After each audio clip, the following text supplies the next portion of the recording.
கழிவு நீக்க பயிற்சியில் கலந்துக்குங்க.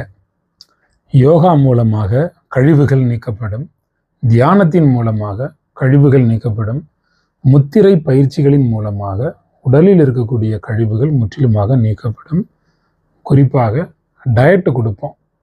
சிறுநீரக கழிவுகள் வெளியேற்றம், உடல் உள் உறுப்புகளை தனித்தனியாக பிரித்து இருதயம், தோல், உங்கள் உடம்பு உள்ளே இருக்கக்கூடிய குழாய்கள், வாயில் ஆரம்பித்து உணவு குழாயிலிருந்து ஆசன வாய் வரைக்கும், வாயிலிருந்து ஆசன வாய் வரைக்கும் முழுவதுமாக குணப்படுத்தி, கல்லீரலை சுத்தப்படுத்தி, பித்தப்பையை சுத்தப்படுத்தி, இரத்தத்தை சுத்தப்படுத்தி, உடம்பில் இருக்கக்கூடிய கெட்ட கொழுப்புகளை எல்லாம் அகற்றி, மலப்பை முழுவதுமாக சுத்தப்படுத்தி, அற்புதமாக நடக்கக்கூடிய உள் உறுப்புகள் கழிவு நீக்க பயிற்சியில் கலந்துக்குங்க.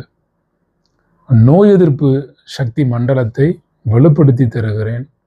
ஒட்டுமொத்தமாக ஒரு நல்ல வாழ்க்கையை, உங்களுக்கு ஆரோக்கியத்தை மீட்டு தருகிறேன். உடம்பில் இருக்கக்கூடிய கெமிக்கல்ஸ், நிறைய மருந்து மாத்திரைகள் எடுத்து, ஊசிகள் எடுத்து, நிறைய கெமிக்கலான உணவுகளை சாப்பிட்டு உடம்புக்குள்ளே சேர்ந்திருக்கக்கூடிய கெமிக்கல்ஸ், அந்த நச்சுக்களை வெளியேற்றி தருகிறேன். உங்களுடைய உடல் முழுமைக்குமே மிகச்சிறந்த குணம் என்கிற நிலைமைக்கு முன்னேறுவதற்கு மன ரீதியிலான கழிவு நீக்கங்களையும் நான் உங்களுக்கு சொல்லித் தருகிறேன். நச்சுக்களை நீக்குங்கள். நல்லா இருங்க.